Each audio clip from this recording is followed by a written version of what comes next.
Not because we like the ability or we like the skill, but it's because of hesitation. It's because of overthinking. We're sometimes overthinking things that we know that we can do, and fear of being seen.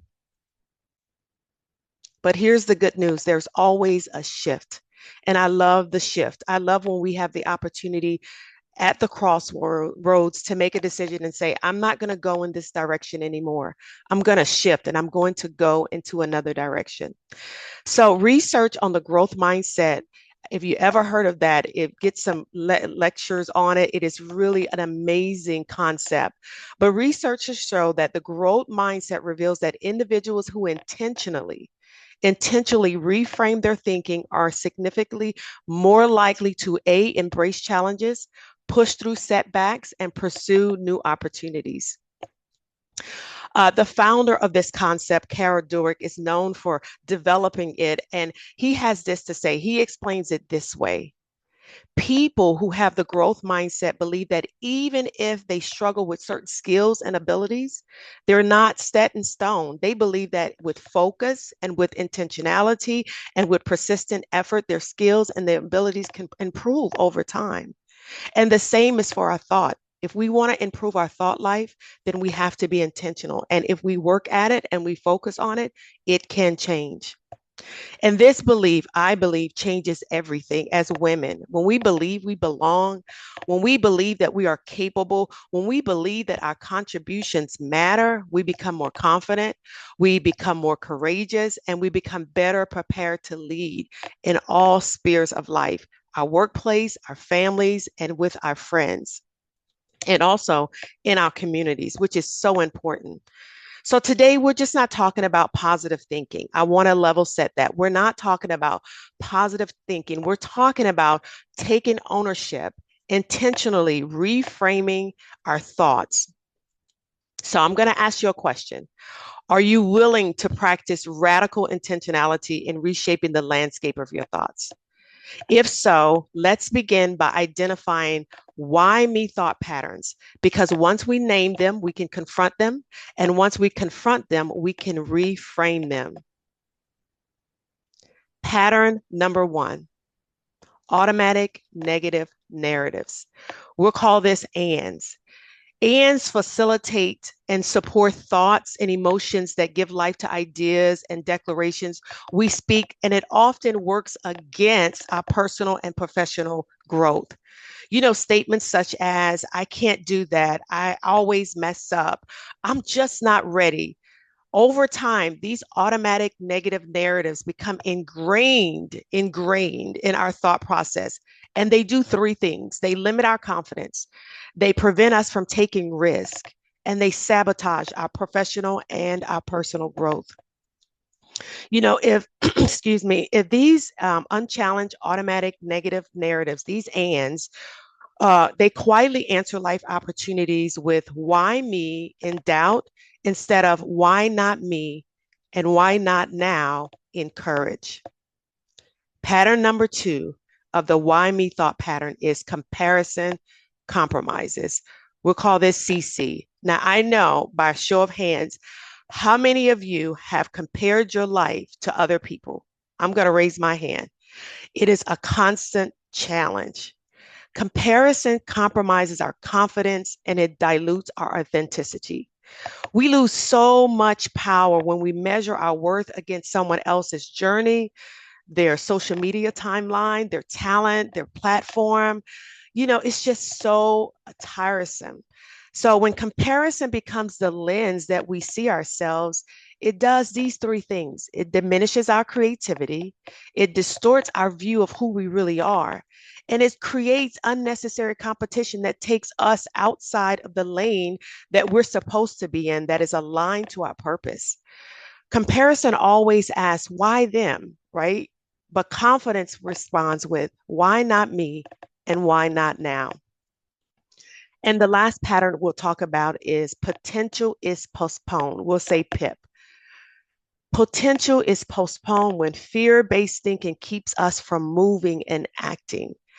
It happens when self doubt and perfectionism Okay. Everybody wants to be perfect in doing what we do. Our fear of failure convinces us that we're just not ready yet. We remain qualified but hesitant.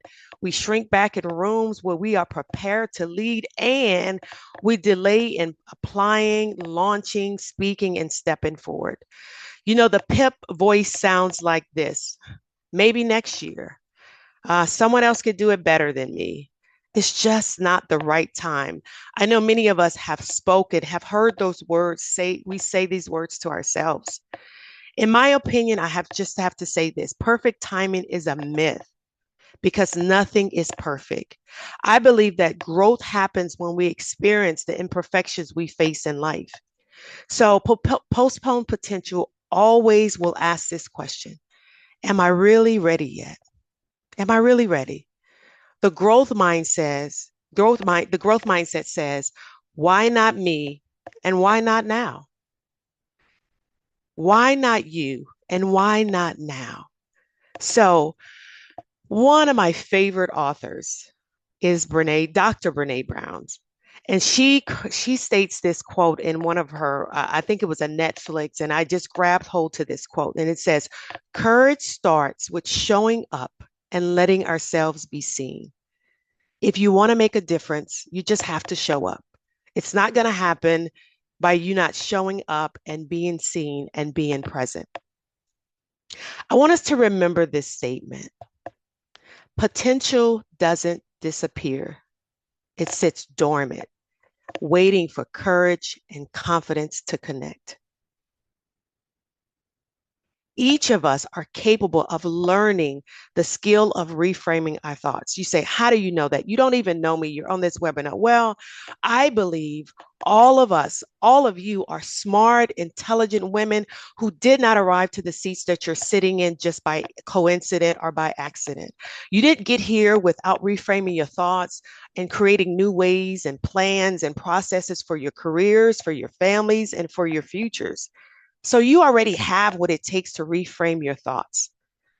You know, reframing doesn't start with changing your circumstances. No, circumstances will come, challenges will come.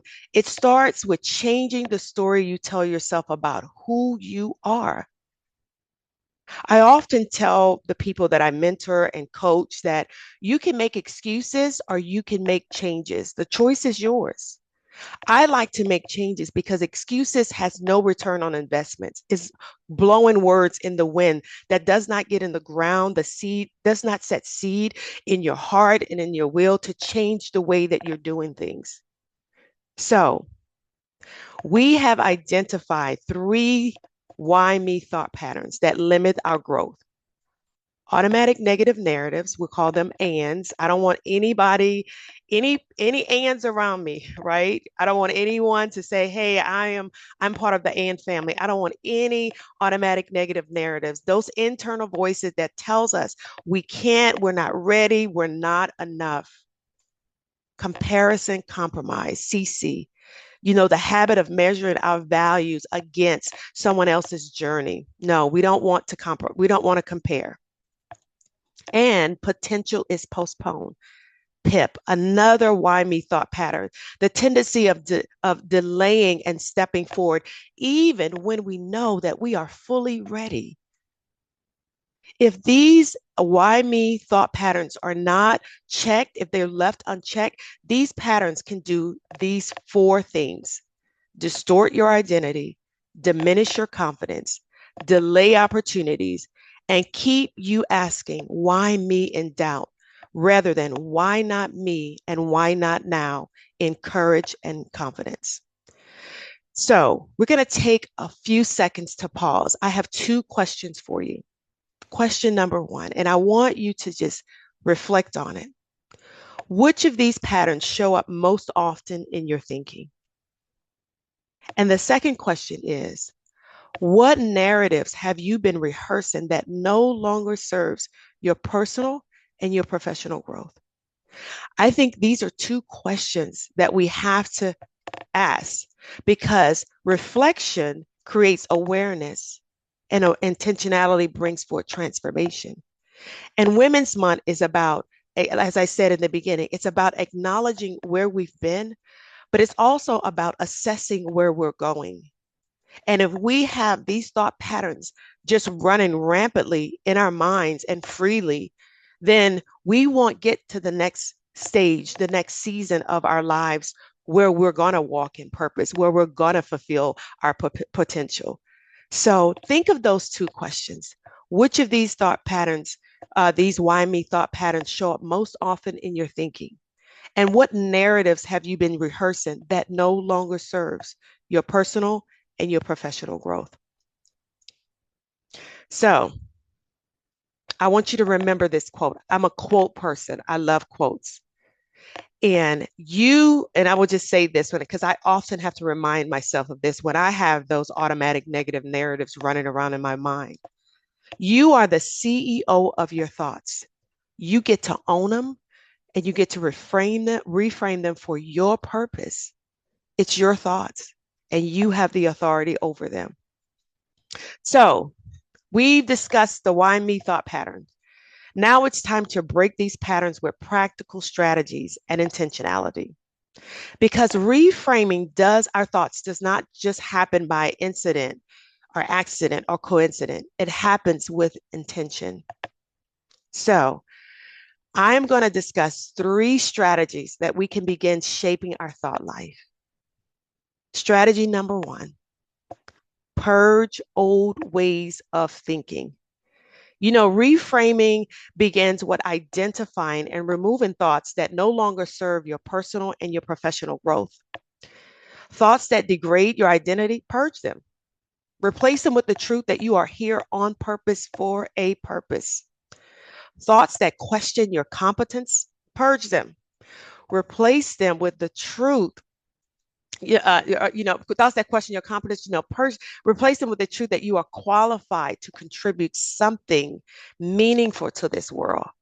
You know what I always say, what I do may look different from someone else's path, but I am built to build. And so I say this to you, what you are doing may look different than someone else's path, but you are built to build. Thoughts that constantly remind you of your past failure, purge them, get rid of them. Replace it with the truth that failure is just a part of life, not a badge we're meant to wear as a daily reminder of what we've failed in. One of the principles that guides my leadership and more importantly, my life comes from a biblical foundation that speaks to challenging unproductive thoughts and taking control of my thinking. And it's in 2 Corinthians 10:5. So from a practical standpoint, this reminds us that we don't have to accept every internal narrative that shows up, especially those that undermine our confidence, derail our purpose, and delay our transformation. Again, you are the CEO of your thoughts. You get to change them and you get to reframe them. I also take a simple approach that says, if that thought does not support my now or my future, I leave it where it belongs in my past. I don't have to date it. I don't have to court it. I don't have to get in covenant with it. I just say, hey, you belong back here. I belong here in the future with thoughts that align to my purpose and my destiny. So strategy number 2, invest in restructuring your thought life. Reframing our thought life is just not a one-time decision. It's a daily investment. You have to be intentional. We have to be intentional. One of the things that I want to encourage you to do in this strategy is to surround yourself with individuals who remind you of your purpose and not the pain of your past. Choose your allies wisely. Make sure that you're surrounded with individuals that edify your life and not diminish your potential and deny you of your purpose and your vision. Another part of this strategy is read books, watch videos, and listen to thought leaders that encourage you to see your vision in the thought life that encourages growth, both professionally and personally. One of my favorite authors that I've read many of his books is Dr. Henry Cloud, who emphasizes personal responsibility and ownership of thinking, and the foundations of both personal and professional growth.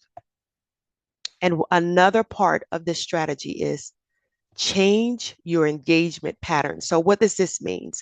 This means be intentional about the conversations you engage in and the situations you react to, especially those that keep you anchored into, narratives that no longer align with where you're going. One of the things that we have to be careful with when we are in a transformation season, because I believe we all want to get better. We all want to be a mentor, a coach. We all want to have an impact on our communities. We all want to make a difference in the seats that we're sitting, in the rooms that we're speaking in. And so for that, I always say your environment shapes your thinking and your thinking shapes your future. So just be careful that you're intentional about what comes out of your mouth, what the conversations, how you react. Those things are so important. And then it's an investment. And the last strategy is this: always believe that there's possibilities in your potential. Growth requires courage. It does. The willingness to step forward before everything feels certain. And potential, it does not require perfection. As I stated earlier, perfection is a myth. It requires belief and it requires courage. When we begin to believe that there are possibilities in our potential, we apply before we feel fully ready. We just step out. We speak up in rooms where we once stayed silent. You know those moments when you wanted to say something, but you just said, nobody's going to listen to me. And we lead with confidence, even while we're still learning, because we're always learning. I like to say, if you're living, you're learning. History reminds us that growth is rarely a straight line, but more like a toddler scribbling on a piece of paper. And I want us to take a look at this snapshot of Abraham Lincoln. As you can see, his leadership was not shaped by uninterrupted success, but by persistency through failure. As you can see from this snapshot, you see failure after loss after failure, only to be elected to the president of the United States. Now, I'm sure President Abraham Lincoln could have said, why me after every loss? But through his actions, he kept asking the better question, why not me? And why not now? Every failure, I believe, refined him, and every loss prepared him to leave a legacy of persistency and determination. And we get to see this snapshot today because he fulfilled every one of those. He did every one of those. His setbacks did not disqualify. They didn't disqualify him. They developed him. They prepared him to hold the highest position in our country. And you know what? The same is true for you and I. We should be willing to step into unfamiliar roles and environments. Growth often lives outside of our comfort zone. You won't belong everywhere. No, you won't belong everywhere. But this is key. You will never discover where you fit in and where you belong if you don't have the courage to move forward. And fear should never be allowed to override our potential and deny us from fulfilling our purpose. So, many of us on this webinar, many of us, to include myself, know what we want to be doing in this season of our lives. But the real question is not what do I want? The real question is, what is holding me back? So think about that. It's not what do I want, because we all know what we want. It's what's holding you back from getting to the place where you know you're destined to be. So the gap between potential and purpose is always bridged by action. You have to move. If you don't step out, if you don't act, you will never know. You will never know exactly where it is you should be. And so I encourage you to ask yourself these questions. What is holding you back? And then write down the response, right? Write it down and then write some more as you get more, write it down. and meditate on what is holding you back, and then act. So let's just summarize what we've talked about so far.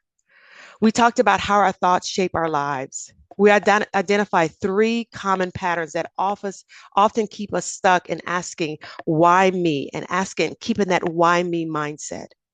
Then we discussed three ways to reframe, three strategies in reframing our thought patterns. Purge old ways of thinking, intentionally restructuring our thought life, believing that there are possibilities in our potential. These principles and strategies are powerful, but they're just not theories or concepts to me. They're not, they're practices. I have to apply them in my own life. And I did, and I have, and I want to share a personal journey, a personal story about how I've had to do that and how I do it daily. So this little girl here, if you see, this is me, a picture of me. I'm 7 years old. And as you can see, I was born in the 70s. My mom she had three girls. So I guess my hair just wasn't doing right, but I think I look kind of cute, right? So this is me at 7 years old. My collars are long in the 70s. That's what we wore. I was born in a small town in Louisiana, raised by a mother of five. And growing up, I carried this belief that nothing good could truly ever happen to me. That belief shaped how I felt. I saw how I saw myself. I felt inadequate. I felt unworthy. I felt like I had to settle for everything life handed me. And academically, that mindset followed me. I went to summer school year after year. I failed second grade, and then in 10th grade, I failed again.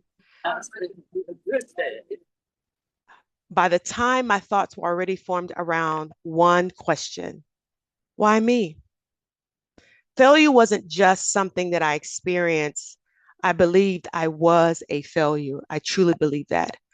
You know, when my mother could not afford summer school after I failed 10th grade, shame settled in.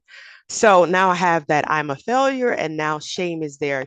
Watching your friends move forward to the next grade, talking about graduation, only reinforced the narrative that I was a failure. But something unexpected happened in the next year when I went to get my school schedule. I picked up my schedule and it said senior, and I was like, I am not a senior. You know, I was like, I thought this is surely a mistake. This is a mistake. I failed second grade, failed summer school second grade, failed 10th grade. So I'm 2 years behind.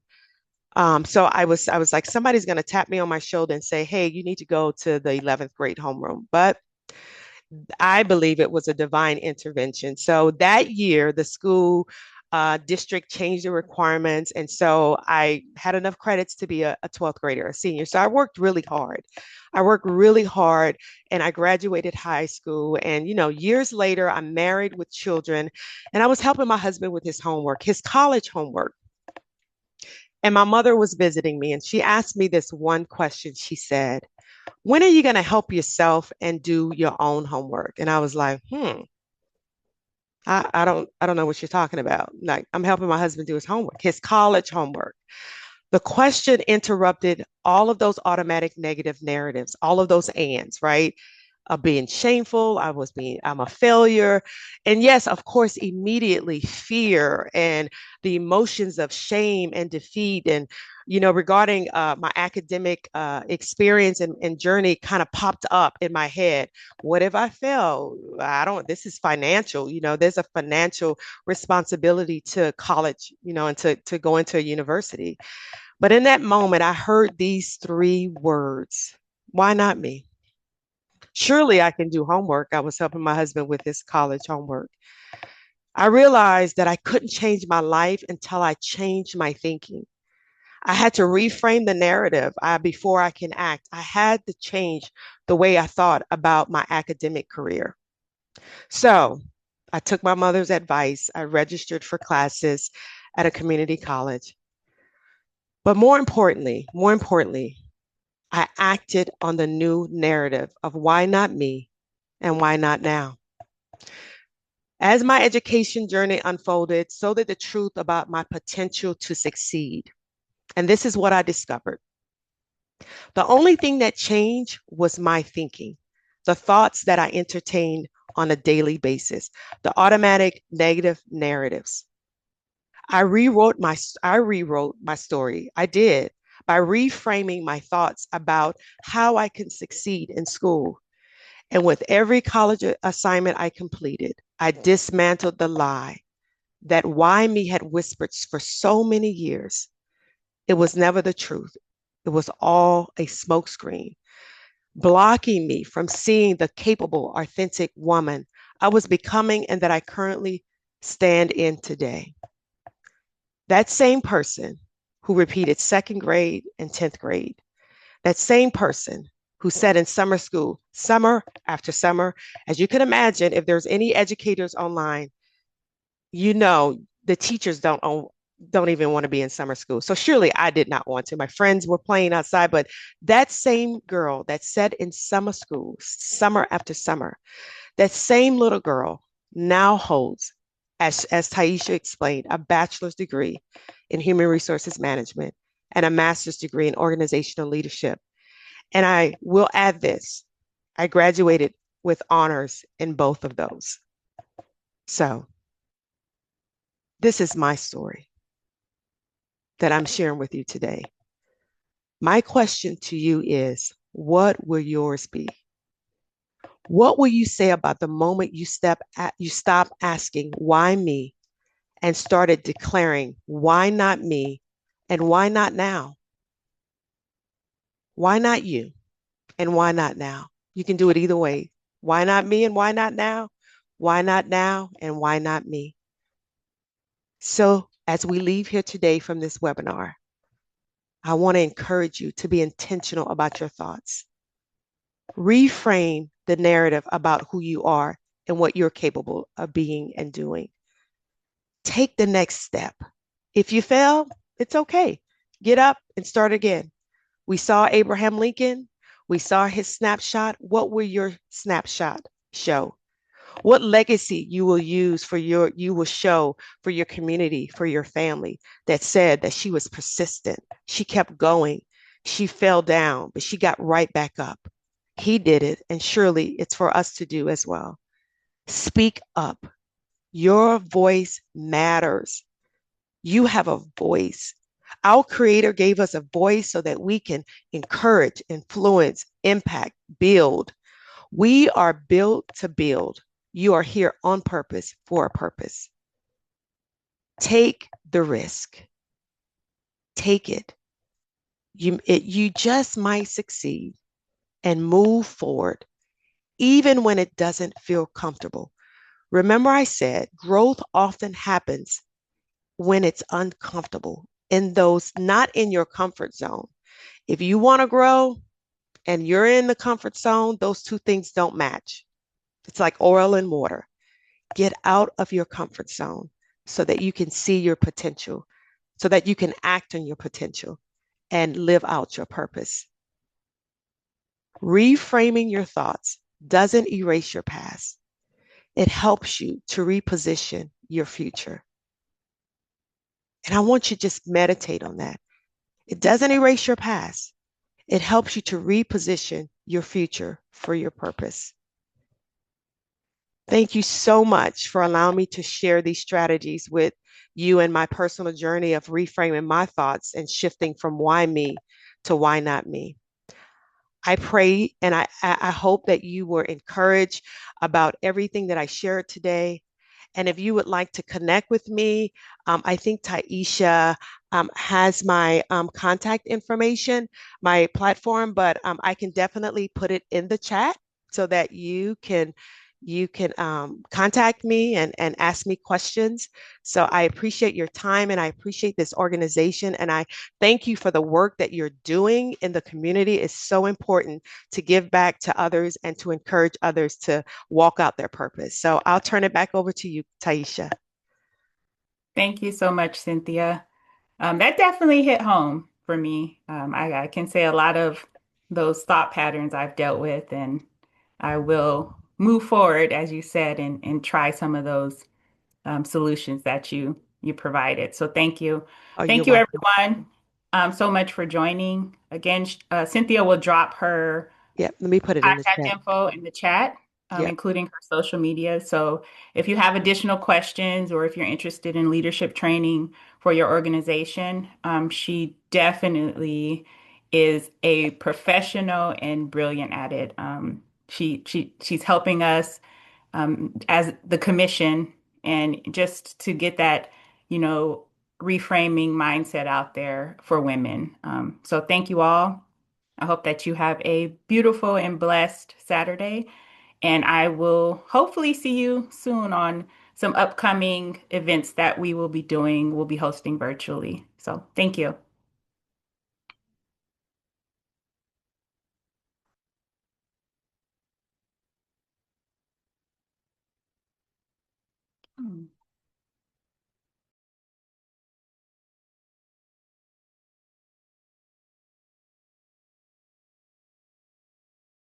Very well put. Beautiful, beautiful, beautiful. Thank you.